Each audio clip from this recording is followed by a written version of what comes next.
რუსეთში საწვავის დეფიციტი უკვე სერიოზულ სახეს იღებს. უკრაინული დრონების შეტევის შედეგად დაზიანებული ნავთობ გადამამუშავებელი ქარხნების შეკეთება 2026 წლამდე გაგრძელდება. Moscow Times წერს, რომ დრონების დარტყმების გამო რუსეთში 20-ზე მეტ მსხვილ ნავთობ გადამამუშავებელ ქარხანაში ნავთობის გადამუშავების მოცულობა დღეში 5 მილიონ ბარელამდე შემცირდა.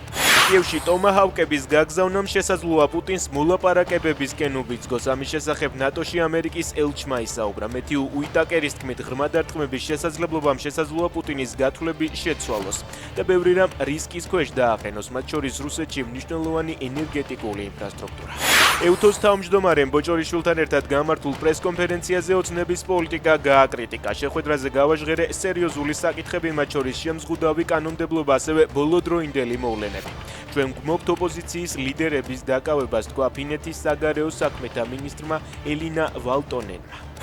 ევროპარლამენტარებს საქართველოში ვიზიტისას მზია ამაღლობელთან შეხვედრის უფლება არ მისცეს. ამის შესახებ ევროპარლამენტარმა ნაჩო სანჩეს ამორმა ისაუბრა.